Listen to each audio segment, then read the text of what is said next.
So I've now my 1025R, which I have 30 hours on. I just got it a couple months ago. Had the dreaded loose lever. And for all of y'all that would think it would be the nut that you would have to tighten on right there, that would not be the case. There's actually a washer, or like a rubber grommet washer, that goes back here. And I'm gonna zoom in on it if I can. All right, so it goes in right here. That's the problem. Mine actually cracked in half and then came out. I tightened down on that nut, and actually I looked and it didn't work, and I was wondering why. And then I saw that this washer right here, which will be part LVU 23464, it had actually basically cracked in half. I don't even know where the other half went, and this part of this was sticking out, and that's the only reason why I realized what the problem was.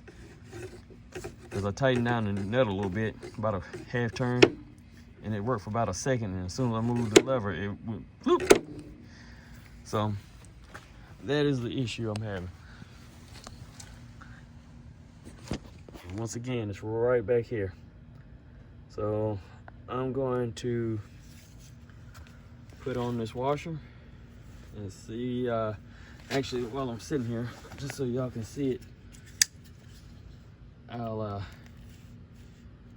actually get it out now so you can see exactly what I'm talking about. It's sort of hard to do one-handed.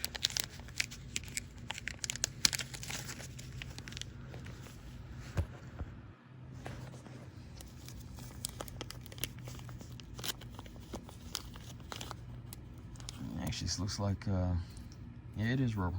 All right, so it's a rubber gasket. What I'm gonna do is smear a little grease on it on both sides. That way maybe it'll help. Because the one I pulled out seems sort of dry. You know, I'm not sure why. But like I said, it literally cracked across in half.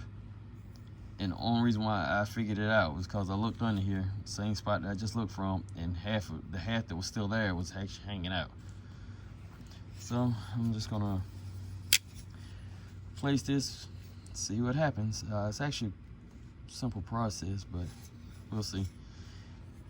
And this right here is the new SOG. Well, it's not new anymore. I think they discontinued it. SOG Seal XR. Pretty thick, chunky knife. Love it. All right, see you in a bit. All right, so here I am a day later, and I had to remove the plate off of here so I could access it easier from the top. But this is the actual, this is where the washer is gonna go once I get it in. But I gotta get this arm off first. That shaft is keyed as well as splined. So I did mark the end to make sure, because it seemed like it's spring loaded a little bit from the inside. So in case when I take this off all the way, it flips around, I know at least what orientation it goes in. This is the actual part that bolts to the arm that you use your hand to rotate up and down, you know, for the lift control. It goes on this way. What we have here are some kind of metal flat washer, but the key components also, other than that rubber grommet, are these right here. These are Belleville washers, so they go on a certain way. If you look right there, you see a gap, but let me make sure I can get it this way. All right, so you see that inside gap? Yeah, you see they're pretty much touching right here. It's because once you tighten down on it, that compresses on the inside, and it gives you your actual pressure against, you know, whatever it is you're torquing it against, which in this case will be on the other side of this link arm, like here. And then this washer goes on right in front of that, so it goes like this. So once I fully get it off, then I can put the rubber gasket on and then go from there. I guess the key point is not to tighten it down too tight to crush that rubber gasket to the point it's unusable again. But it was sort of dry rotted, and this shaft right here is actually I had to use some deep creep from seafoam to actually spray on there and help lubricate it a little bit to get it out because it's corroded. I also had to use a wire brush. All right, I'll update it further. All right, so here are the parts right here in order of which they came off. So this came off first. This is actually what's controlled by your lift lever. You have one sort of thick washer. As you can see, because I tried to clean the paint off of it and any crud, there is a high spot in the middle on both sides. So when I ran the sponge sandpaper over it, I didn't want to take off a lot. Granted, I made it a little shinier than I wanted, but still, all this paint overspray and all that, it actually seeped down on the shaft. I just wanted to get rid of that so it'd be a little easier to go on. And here are the two Belleville washers I was talking about earlier. You can't really see it, but there's a little bit of a concave. And then once you put them together flat on the edges, you can see that there's actually space on the inside diameter part. That's all the way around. It's actually made for a reason like that, and they have to go on a certain way. And then you have the actual part that's actually goes against this side of the tractor pretty much, and this controls this limits your range. And here's the washer that actually, well, the rubber gasket that actually cracked in half. So this is keyed, so you only go on one way. And once I pulled it off, the shaft actually stayed in the same spot, which you can see right there, and you can actually see the key that's sitting there. So now it's just a put back on process and, you know, reassembling, and that's it.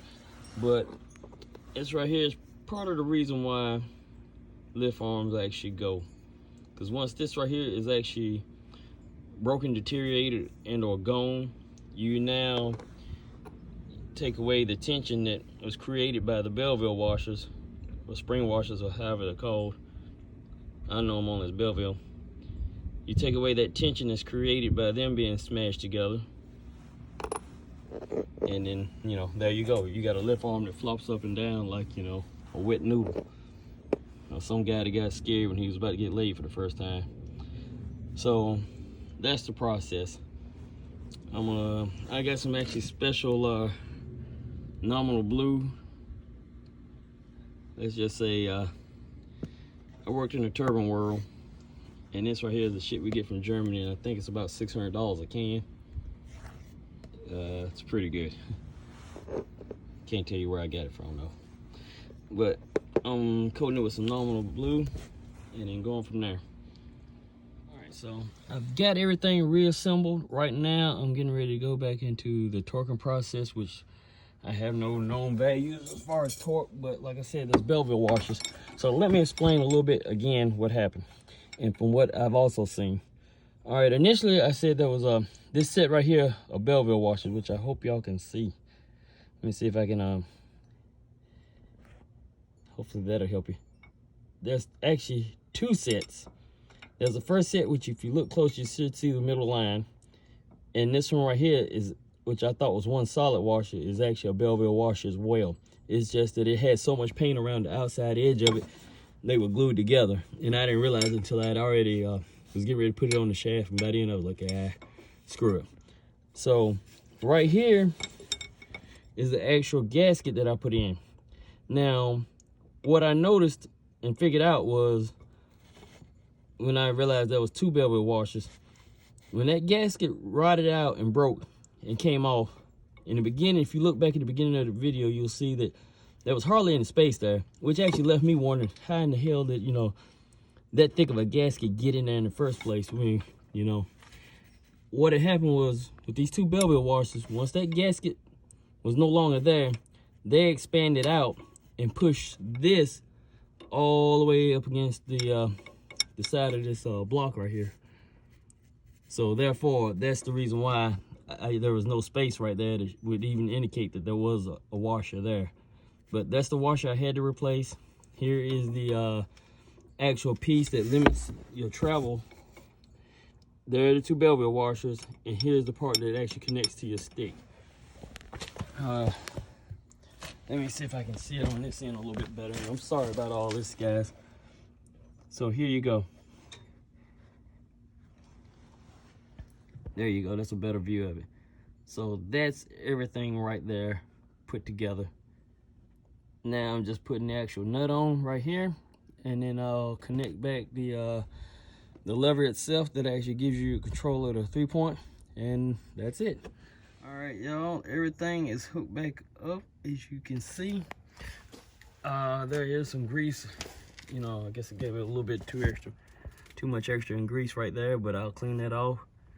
As you can see now, the lever is back to being friction controlled, which honestly, I was a little disappointed once I figured it out that, you know, you're paying all this money for what they call position control, and then this supposedly separates, you know, one of the pieces that separates the 1025R from the 1023, and actually it's two Belleville washers, and the gasket's probably a piece that was already there, but honestly, it's just friction controlled.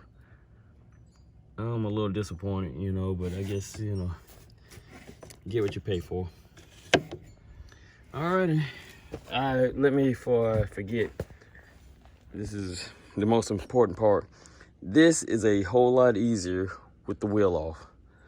Unfortunately, I couldn't do it with the wheel off here because I didn't know how long the tractor would actually be sitting in my driveway, which it was 3 days, because I didn't have time to really get into it like I needed.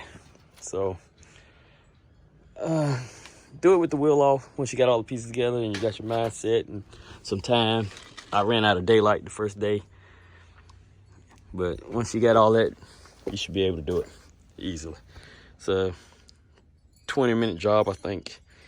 I screwed around here and there, answered phone calls, drank some coffee, crap like that, searching for tools that I didn't have right here in my hand, in my possession.